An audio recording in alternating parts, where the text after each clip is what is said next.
एक बार फिर से स्वागत है आप सभी का मेरे चैनल हिंदी भाषा अध्ययन पर। और आज के वीडियो में हम पढ़ने वाले हैं रस। रस क्या होते हैं? रस का जो है शाब्दिक अर्थ होता है आनंद। मतलब आनंद, खुशी, हैप्पीनेस, जिसे पढ़ के हमें अंदर से कोई खुशी मिले उसे कहते हैं रस। यानी कि और रस कहाँ पाए जाते हैं? रस पाए जाते हैं कविता यानी कि काव्य में। काव्य को पढ़कर जिस आनंद की अनुभूति हो उसे हम रस कहते हैं।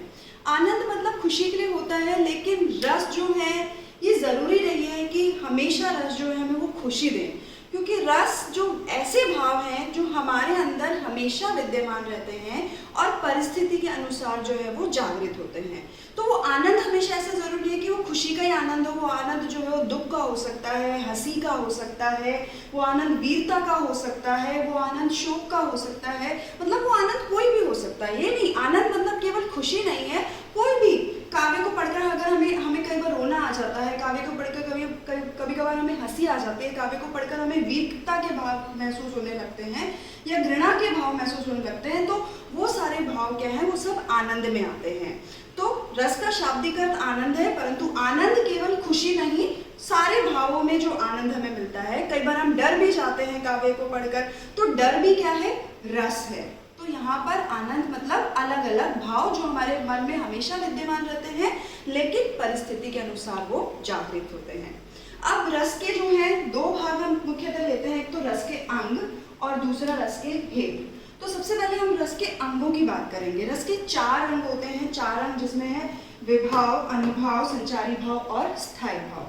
देखिए, सबसे पहले आता है विभाव। विभाव का मतलब होता है कारण। कारण मतलब रस की उत्पत्ति का कारण, कि रस कैसे उत्पन्न हुए।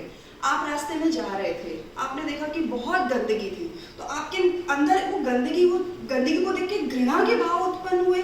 तो जो वो घृणा के भाव उत्पन्न हुए और वो किस कारण से हुए? वो गंदगी को देखकर। तो विभाव का मतलब होता है कारण, यानी कि वो गंदगी क्या बनी? हमारे अंदर घृणा के भाव की रस उत्पत्ति का कारण बनी। ठीक है। तो विभाव भी जो है वो 2 तरह के होते हैं, एक आलंबन विभाव और एक उद्दीपन विभाव। आलंबन का मतलब होता है सहारा। मतलब किस वजह से जो है वो भाव, मतलब सहारा मतलब किसके अंदर वो भाव उत्पन्न हो रहे हैं और किसके लिए उत्पन्न हो रहे हैं। देखिए, आलंबन के 2 भाग हैं, आश्रय और विषय।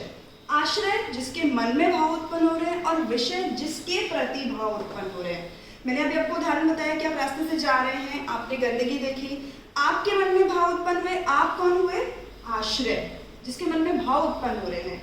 और विषय जिसके प्रति हो रहे हैं, आप गंदगी के प्रति आपके मन में भाव उत्पन्न हुए, तो वो हो गया विषय। गंदगी क्या हुई? विषय। फिर उसके बाद है उद्दीपन। उद्दीपन विभाव। उद्दीपन विभाव में क्या होता है? कारण आ जाते हैं कि जिन वस्तुओं या परिस्थितियों को देखकर आपके अंदर वो भाव, स्थायी भाव जो है वो उत्पन्न हुए। कौन सी परिस्थितियां आपके लिए थी? वहां पर आप कहीं से गुजर रहे थे, आपने किसी सांप को देख लिया अचानक से, तो कौन सी स्थिति जो है जो आपके अंदर डर का भाव ले आई? आपने सांप को देख लिया, आप सांप को देखकर ऑब्वियसली सब डर ही जाएंगे। अब आप डर गए तो कौन सी स्थिति आपके अंदर जो है डर का भाव लेकर आई? आपके अंदर सांप जो था वो डर का भाव लेकर आया। तो यहाँ पर सांप क्या हो गया? उद्दीपन हो गया, कि जिस वजह से आपके अंदर डर के भाव उत्पन्न हुए। जो भी स्थिति, वस्तु, स्थान, व्यक्ति, कोई भी जो कारण बन जाए, जो कारण बन जाए। कारण मैंने बताया दोनों तरह के, एक आलंबन और एक उद्दीपन। तो इसमें उद्दीपन जो कारण मतलब जो वस्तुएं हैं जिसकी वजह से भाव उत्पन्न हो रहा है। इसके बाद है अगला अनुभव। अनुभव में क्या होता है कि हमारी शारीरिक चेष्टाएं आ जाती हैं जब रस उत्पन्न हो गया हमारे अंदर। अब जैसे कि मैं बता रही हूँ कि आप रास्ते में जा रहे थे, आपने कोई बहुत फनी सी चीज़ देख ली, जिससे आपको देखकर क्या हुआ? हंसी आ गई। तो हंसी चेहरे पर आई। या आपने गंदगी वाला, अगर मैं उदाहरण लूँ कि गंदगी को देखकर आपने थोड़ा सा मुंह को सिकोड़ा, थोड़ी अपनी नाक बंद करनी चाहिए, थोड़ा सा मुंह बनाया, तो वो जो शारीरिक चेष्टाएं हैं उन्हें हम क्या कहते हैं? अनुभव कहते हैं। अनुभव, शारीरिक चेष्टाएं, जो फिजिकली जो है वो चीज करना। अब डर कर एकदम से डर वाले भाव है, आपके हाथ हिले, आपके चेहरा थोड़ा सा मूव हुआ, तो जो ये सारी जो मूवमेंट है, जो शारीरिक चेष्टाएं हैं, वो कहलाती हैं अनुभव। अगला है संचारी भाव। संचारी भाव की संख्या जो है रस में 33 मानी गई है। भाव आते जाते रहते हैं। आपने रास्ते में देखा अचानक से एक छिपकली आ गिरी और आप डर गए, लेकिन फिर आपने उसको ध्यान से देखा कि वो तो नकली है, तो आपको हंसी भी आ गई, तो आपका डर का भाव चला गया, आपको हंसी आ गई, हंसी का भाव आ गया। यानी कि वो भाव जो एक ही परिस्थिति में आते और जाते रहते हैं। फिर है स्थायी भाव। ये सबसे इंपॉर्टेंट होते हैं। स्थायी भाव की संख्या जो है रसों में 11 मानी गई है, क्योंकि रस जो हैं हमारे हिंदी साहित्य में 11 माने गए हैं और जितने रस हैं उतने ही स्थायी भाव होते हैं। तो हर एक रस का अपना एक स्थायी भाव होता है। स्थायी भाव मतलब हमारे हृदय में, हमारे मन में वो भाव स्थायी रूप से विद्यमान होते हैं और परिस्थितियों को पाकर वो जागृत होते हैं। जब कोई हंसी की स्थिति हुई, जब कोई दुख की स्थिति हुई या कोई भी स्थिति हुई, तो जब वो भाव जागृत होते हैं तो वो क्या होते हैं, वो स्थायी भाव होते हैं और वो परिस्थिति के अनुसार वो जागृत होते हैं। और उनको जागृत कौन करते हैं, अनुभाव और विभाव, क्योंकि विभाव कारण उनको जागृत करते हैं और अनुभाव फिर हमारी फिजिकल एक्टिविटीज कराते हैं। तो कारण ये है, विभाव उसे जगाने वाले हैं और स्थायी भाव हमारे अंदर स्थायी रूप से विद्यमान रहते हैं। अब 11 स्थायी भाव है। 11 स्थायी भाव जिसमें सबसे पहला स्थायी भाव आता है श्रृंगार रस। श्रृंगार रस का स्थायी भाव है रति या प्रेम। फिर है हास्य रस। हास्य रस का स्थायी भाव है हास। फिर है करुण रस, इसका शोक। फिर है वीर रस उत्साह। रौद्र रस क्रोध। भक्ति रस भगवत विषय अनुराग। भयानक रस का भय। विभत्स रस का जुगुप्सा या घृणा। दो आप कोई भी भाव लिख सकते हैं। अद्भुत रस का विस्मय या आश्चर्य, ये भी आप कोई भी लिख सकते हैं। और शांत का निर्वेद और वात्सल्य का वत्सल। तो इस तरह से जो है ये 11 भाव है जो हिंदी के रस में आते हैं। अब देखिए पेपर के पॉइंट ऑफ व्यू से भी आपको साथ साथ समझते हुए चलना है। पेपर का पॉइंट ऑफ व्यू यहाँ पर आप देखिए कि पेपर में किस तरह से प्रश्न आता है। आपका एक प्रश्न ऐसा जरूर मिलेगा, एक नहीं 2 ऐसे प्रश्न आपको जरूर मिलेंगे जिसमें क्या होगा, आपको किसी भी रस का नाम दे दिया जाएगा। 11 रस है टोटल, इधर मैंने रस लिखे हुए हैं, ये अदर स्थायी भाव लिखे हुए हैं। तो किसी भी रस का नाम आपको पेपर में दे दिया जाएगा और आपसे पूछा जाएगा कि इसका स्थायी भाव का नाम लिखिए। तो एक प्रश्न आपका ये हो गया। दूसरा, आपको किसी भी स्थायी भाव का नाम दे दिया जाएगा, फिर आपसे पूछा जाएगा, आपसे कहा जाएगा कि इसके रस का नाम बताइए। तो जो ये टेबल मैंने बनाई है ना, ये टेबल आपको बिल्कुल रट लेनी है, अच्छे से याद कर लेनी है, क्योंकि 2 नंबर आपके इससे पक्के हैं। ये क्लास 10th के लिए है रस स्पेशली, क्योंकि क्लास 10th में ही आता है। तो आपको क्या करना है, ये टेबल अच्छे से याद कर लेनी है। किसी भी रस का नाम आए तो आप उसका स्थायी भाव बताएंगे। स्थायी भाव पूछा, स्थायी भाव लिखा हुआ है तो आपको रस का नाम बताना होता है, आप ये अच्छे से याद कर लेंगे। और तीसरे प्रश्न की ओर अब हम बढ़ते हैं कि तीसरा प्रश्न और चौथा प्रश्न कैसे आता है रस से। तीसरा और चौथा प्रश्न आता है, आपको कोई भी कविता की पंक्तियां दे दी जाती हैं। देखिए रस सिर्फ काव्य में होते हैं। मैंने यहाँ पे सबसे पहले परिभाषा हमने पढ़ी कि काव्य को पढ़कर जिस आनंद की प्राप्ति हो। काव्य मतलब होता है कविता, कि कोई भी कविता की पंक्तियां आपको दे दी जाती हैं और आपसे पूछा जाता है कि इसमें रस का नाम बताओ। तो अब मैं सारे रसों की पहचान आपको बता देती हूँ। और इसके अलावा एक और प्रश्न आता है जिसमें आपको क्या करना होता है कि आपको किसी भी रस का नाम लिख के आपको ये कहा जाता है कि इसका उदाहरण लिखिए। तो मैंने यहाँ पर बहुत सरल और अच्छे उदाहरण लिखे हैं, जिनको आप सारे रस का एक एक उदाहरण यहाँ पे लिखा और उनको आप अच्छे से याद कर लेंगे, क्योंकि पेपर में किसी भी रस का नाम जो है आपको बता दिया जाता है और उसका उदाहरण पूछा जाता है कि आप इसका उदाहरण लिखिए। तो हमारा सबसे पहला रस है हमारा श्रृंगार रस। श्रृंगार रस के जो है, तो सबसे पहली बात, श्रृंगार रस जो है वो रसों का राजा कहा जाता है। ये भी इस पर ही प्रश्न आ जाता है कि रसराज किसे कहा जाता है, क्योंकि एग्जामिनर के ऊपर डिपेंड करता है, पेपर बनाने वाले के ऊपर डिपेंड करता है वो क्या प्रश्न बना रहे हैं।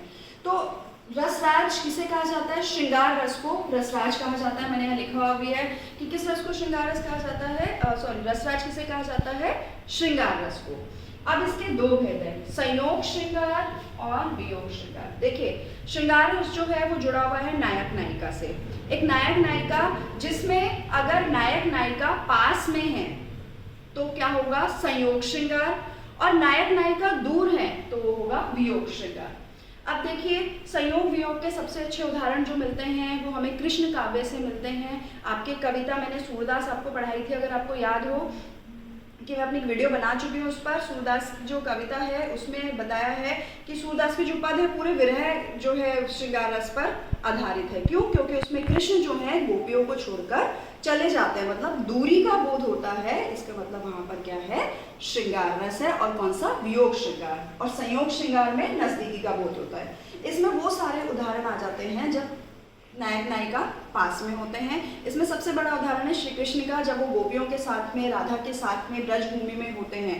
तो एक बार यहाँ पर उदाहरण मैंने लिखा है, बतरस लालच लाल की मुरली धरी लुकाए। राधा क्या करती है? श्री कृष्ण से बतरस मतलब बातें करने के लिए, बातों के लालच में आकर उनकी मुरली को जो है वो छिपा लेती है। उन्हें लगता है कि जब श्री कृष्ण यहाँ पर आएंगे तो वो उससे इसी बहाने बात करेंगे कि क्या उन्होंने उनकी मुरली देखी। तो मुरली को जानबूझकर वो छिपा लेती है ताकि श्री कृष्ण आकर उनसे बातें कर सके। तो अब ये बतरस लालच लाल की मुरली धरी लुकाए। अब जब श्री कृष्ण उनके पास आएंगे, उनसे बातें करेंगे, इसका मतलब क्या हुआ कि नायक नायिका दोनों पास में हैं, कृष्ण और राधा पास में है। तो पास में होना मतलब संयोग श्रृंगार, और वियोग श्रृंगार दूर होना।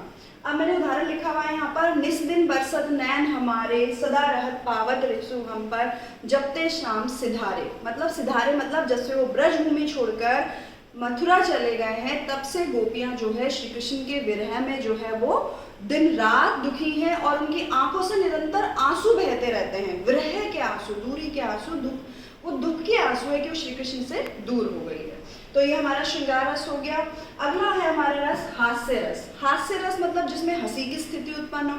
हंसी की स्थिति कहीं पर भी हो सकती है। आपने किसी मोटे व्यक्ति को देख लिया, आपने किसी अजीबोगरीब काम करते हुए किसी को देख लिया, तो हंसी की स्थिति उत्पन्न होना मतलब हास्य रस।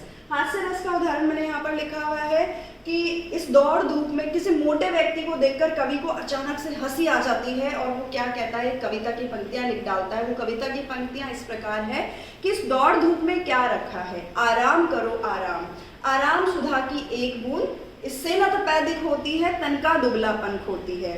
मतलब कि आराम कर करके मोटे होते जाओ, कवि को हंसी आ जाती है, तो ये हंसी के भाव हैं। अगला है करुण रस। करुण रस मतलब किसी अपनी प्रिय वस्तु या व्यक्ति का हमेशा के लिए दूर हो जाना। हमेशा के लिए दूर हो जाना, या बहुत अच्छे से याद रखिएगा, करुण रस हमेशा के लिए दूर होगा। व्यक्ति का हमेशा के लिए दूर होना मतलब यहाँ पर है मृत्यु से जुड़ा हुआ है।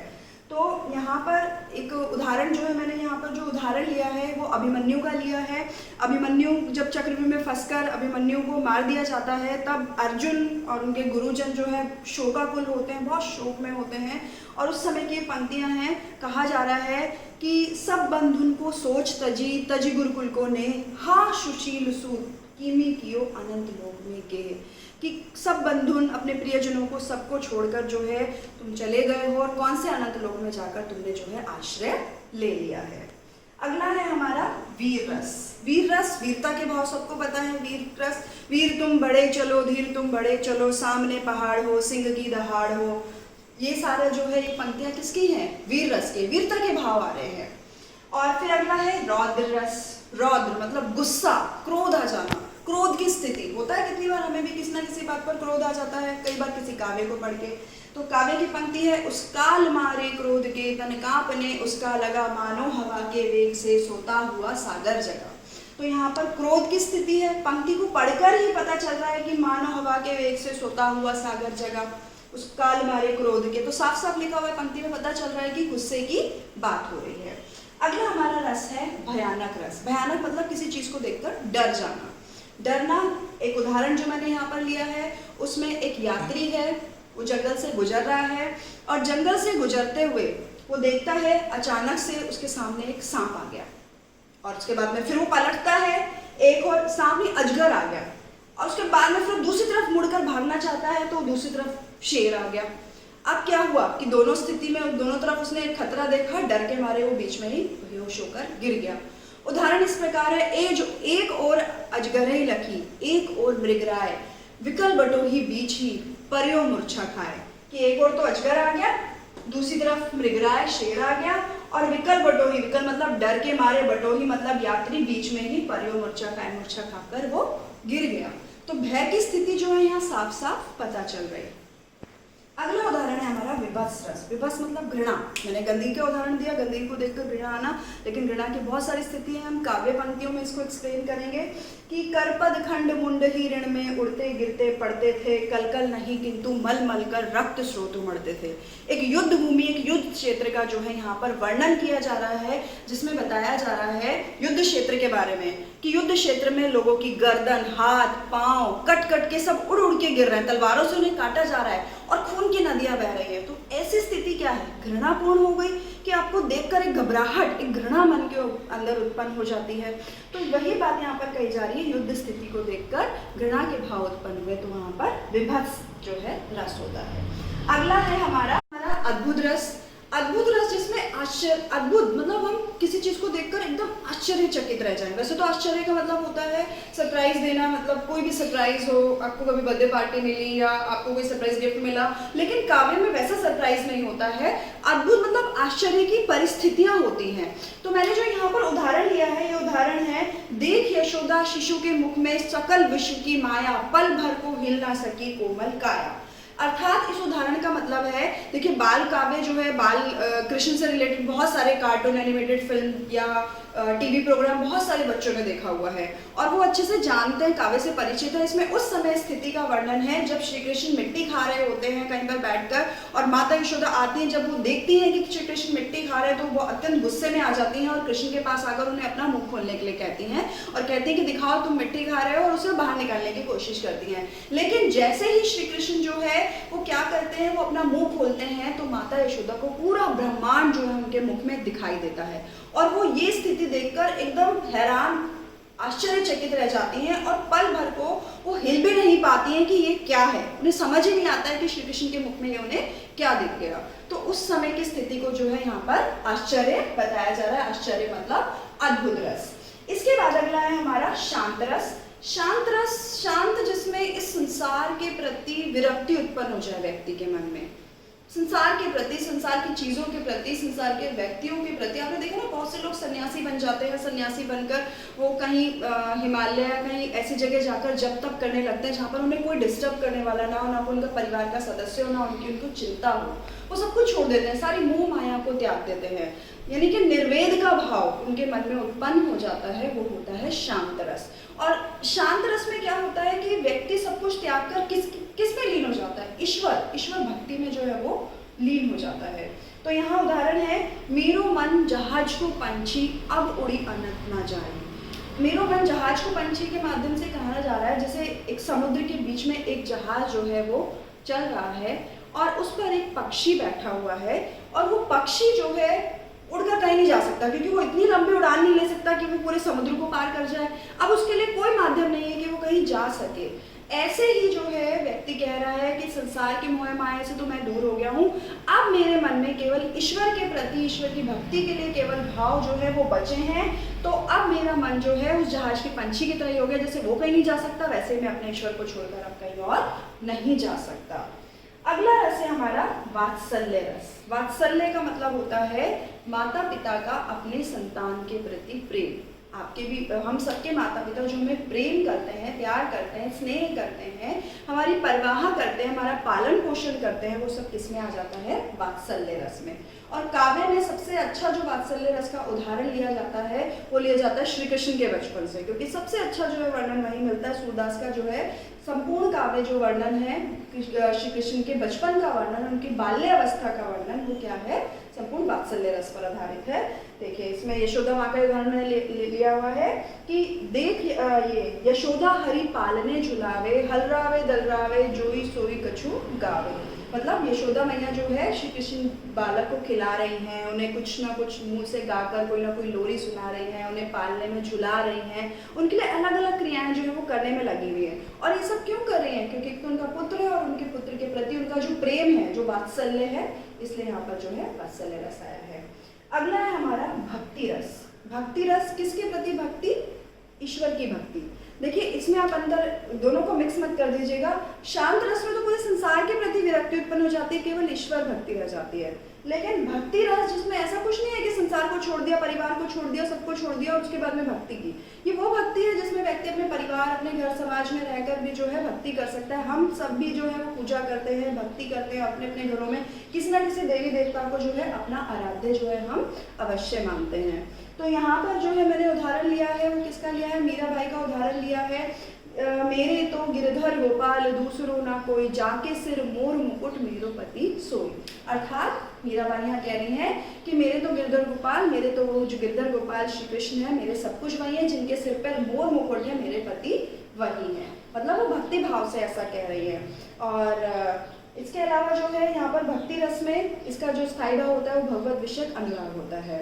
अब मैंने आपको रस के अंग भी बता दिए हैं, रस के सारे भेद भी बता दिए हैं। एक बार फिर से मैं रिपीट कर रही हूँ कि रस से किस किस तरह के जो है प्रश्न आते हैं। सबसे पहला प्रश्न जो आता है वो 2 प्रश्न मैंने आपको बता दिए हैं कि स्थायी भाव और रस से, कि कभी जो प्रश्न आ जाता है कि आपको किसी भी रस का नाम लिखा, आपको स्थायी भाव बताना है, स्थायी भाव का नाम लिखा तो आपको रस का नाम बताना है।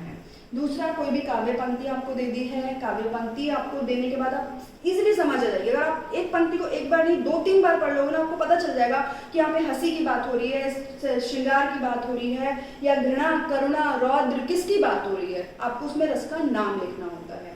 फिर आपको कोई भी एक प्रश्न ऐसे भी आ जाता है कि आपको कोई भी काव्य किसी भी रस का नाम लिखकर आपको प्रश्न बोल दिया जाता है या पूछ लिया जाता है कि इसका एक उदाहरण लिखिए। तो सारे उदाहरण आप याद कर लेंगे, एक एक उदाहरण, ठीक है, हर रस का। उसके बाद जो है आपसे पूछ लिया जाता है कि रसराज किसे कहते हैं। तो रसराज कौन है, यहाँ पर श्रृंगार रस को रसराज कहते हैं। रसराज मतलब रसों का राजा किस रस को कहा जाता है, श्रृंगार रस को। इसके अलावा आपसे प्रश्न पूछ लिया जाता है कि रस के कितने अंग होते हैं, 4 होते हैं, तो आपको पता होना चाहिए। रस के कितने भेद है, 11 भेद है, वो आपको पता होना चाहिए, इस पर भी प्रश्न पूछ लिया जाता है। फिर रस के कितने स्थायी भाव है, उनकी संख्या 11 है, रसों की संख्या भी 11 है और स्थायी भाव की संख्या भी 11 है, तो आपको ये याद रखना है। और आपसे एक प्रश्न पूछ लिया जाता है कि संचारी भाव की संख्या कितनी है, 33। संचारी भाव की संख्या जो है 33, आपसे ये भी पूछ लिया जाता है कि कितने संचारी भाव है, 33। और कई बार आपसे ये भी पूछ लिया जाता है कि विभाव का क्या अर्थ होता है। विभाव का अर्थ होता है कारण। आपसे कई बार पूछ लिया जाता है आलंबन विभाव क्या है, तब आप उसमें दोनों बताएंगे कि आश्रय और विषय। उद्दीपन विभाव क्या है वो आप बता देंगे। अनुभाव क्या है, शारीरिक चेष्टाएं हैं। तो ये सारे प्रश्न जो है आपसे पूछ लिए जाते हैं। तो मेरे इस वीडियो में बताई गई हर एक बात को आप ध्यान रखेंगे। अगर फिर भी कुछ समझ नहीं आता है तो आप मुझे कमेंट कर कर पूछ सकते हैं। आपके जो भी डाउट है, आपके जो भी सवाल है, आप मुझे वीडियो पर कमेंट करके ज़रूर पूछें। मेरी वीडियो पसंद आए तो लाइक करें, चैनल को सब्सक्राइब करें, ताकि आने वाली हर एक वीडियो से आप ज़्यादा से ज़्यादा इस कोरोना के टाइम में फ़ायदा उठा सकें। धन्यवाद।